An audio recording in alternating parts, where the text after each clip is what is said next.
Hello, here we are to discuss translation and how prejudicial it is secretly. My name is Chiara Contó. And my name is Caroline Cardoso. And we are here in a round table about this subject. So, as a challenge for you, our listeners, we have here a sentence by Machado de Assis. And the challenge is, how do we translate this? Because we have a deal with the word saudade. Por que sinto falta de você? Por que essa saudade? So, in English, both of them would be miss. So how do we translate this? Do you have any ideas, Carol? I don't know. Let's think more on how the translation actually works. Carol, can you explain this for us? Yes, a good example about this problem is the book Ink by Denise Duhamel. The translators made adaptation to the names of Toy Stories and dolls that appear in the original. At first, the author took a stand against these ideas. In her view, the book loses its essence or purpose. But when the reasons for these small changes were explained to her, such as the lack of some stories in Brazil, the changes were welcome. In this case, the translator had access to the writer, but this is not common. Yes, there are things that does not exist in some countries and it needs to be adapted. But Yes. talking about countries, do you think all countries, all language speakers think the same? So we have a theory called language relativity that is still being studied mainly by Professor Lera Brodotsky. And it means basically that each language shapes the way we think on the world, our point of view towards the world. And this affects the translation. So for example, in The Sorrow of Young Werther, we have here the three translations, actually two translations. And the original version in German, Werther calls his lover Lotte, which is a nickname. But in English and in Portuguese, it translates to Charlotte. And this is a case of how the stereotype shaped the translation. The stereotype of Germans being cold shaped the way they chose the words. Do you think this is bad or good, Carol? I think it's bad. It's bad. Terrible. It's terrible. There are many examples in these. And here is something for you too, our listeners, to find the examples that are not the same. And now about translation of poetry. It's difficult too.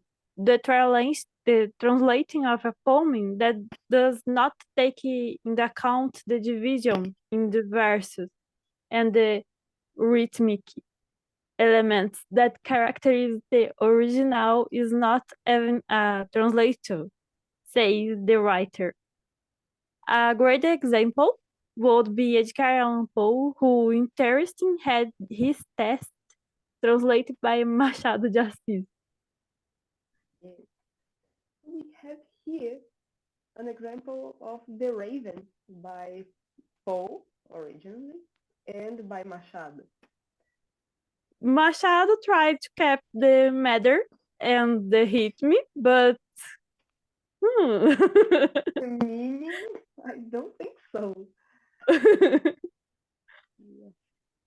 And there was something here about the nevermore. Nevermore is how the crow, the raven, speaks, like nevermore. And I don't think any crow says nunca mais.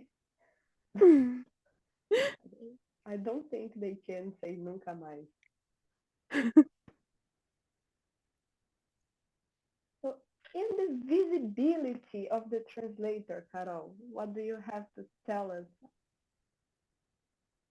So, we have the technology problems, and in addition to the evolution of the profession, there is also the invisibility of translator.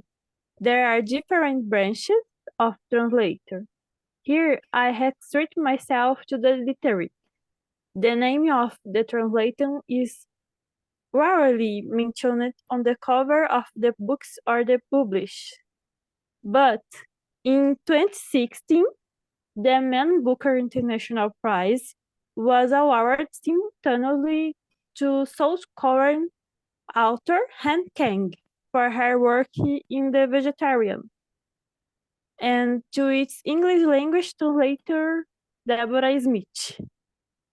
But the book is in another language, not English, no? Yes, it's in another language. And this keeps me thinking, if it was an English book, a book in English and translated to, for example, Portuguese, would the translator be awarded too? There is also this prejudice because I guess, it only got the prize because the author is South Korean and the translator is of English language. Yes, it's a good thing to think. Yes. So would it be the same if it was inverse? And here we have the man of Portuguese literature, of Portuguese language literature, a Brazilian. And talking about the prejudice, in translation, we have here an event that happened that was the George Floyd murdering.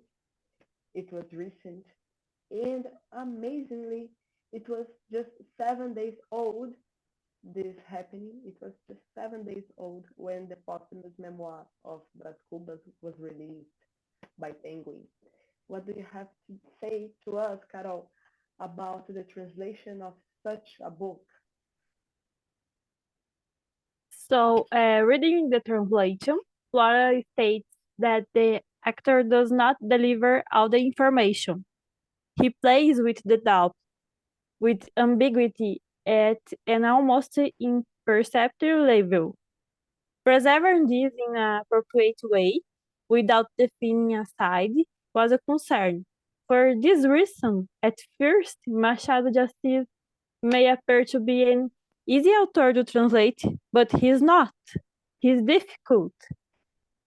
Yes, and it has to do with what we talked in the first slide, right? About the points of view in the world. And to end, we'll come back to the same sentence, to the same quote. And now, looking at it and all that we've talked, we have some questions. So if we translate this sentence, would the meaning be the same? If we translate the sentence, would the metrics in the written be the same? And would our names be cited as an intellectual work? This is what we wanted to bring you. I thank you a lot for listening to us. Thank you, Carol, for coming. Thank you, Chiara. And we see each other on next episode. Bye-bye. Bye-bye.